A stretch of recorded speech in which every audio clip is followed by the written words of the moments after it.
السلام علیکم ورحمۃ اللہ وبرکاتہ۔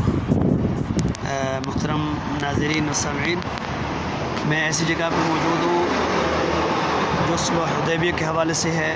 یہ صلح حدیبیہ مقام حدیبیہ کے قریب ایک کنواں ہے جو کہ بہت ہی معروف ہے، یہاں لوگ آتے ہیں۔ اب تو یہ ہے کہ انہوں نے کسی کمپنی نے یہاں پہ کام شروع کیا جس کی وجہ سے اس کو بند کیا ہوا ہے۔ یہ سامنے آپ دیکھ سکتے ہیں، یہ کنواں ہے اور اس کے نیچے باقاعدہ اندر سیڑھیاں بنی ہوئی ہے، اترنے کی جگہ ہے، لیکن اب میں آپ کو نہیں دکھا سکتا، کبھی موقع ملا تو دکھاؤں گا۔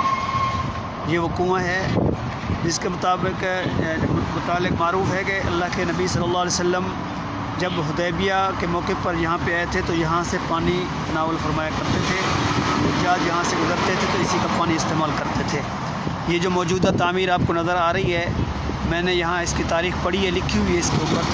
یہ ملک عبدالعزیز کے دور کے اندر اس کو اس طرح تعمیر کیا گیا ہے۔ بہرحال یہ وہ جگہ ہے اور یہ دیکھیں، یہ پرانی علامت ہے حرم کی، حدود حرم کی پرانی علامت ہے۔ یہ دیکھیں، یہ پرانی علامت ہے اور اس کے ساتھ کے اندر حدود حرم کی یہ نئی علامت بنی ہوئی ہے، جو آج کل نئی علامتیں سعودی حکومت نے لگائی ہیں۔ یہ نئی علامت ہے اور یہ پرانی علامت ہے۔ اسی طریقے سے آپ وہ دور دیکھیں، وہاں پر بھی دو علامتیں بنی ہوئی ہیں، ایک نئی علامت ہے، ایک پرانی ہے۔ یہ حدود حرم کی علامت ہے۔ اس طرف مکہ المکرمہ اور ادھر جو ہے نا یہ باہر کا علاقہ ہے، تو یہاں سے جو ہے نا احرام باندھ کے عمرے والے یا حج والے اندر ادھر سے داخل ہو سکتے ہیں۔ یہ ایک پرانی علامت ہے اور یہ نئی علامت ہے، اور اس کے ساتھ یہ کنواں ہے۔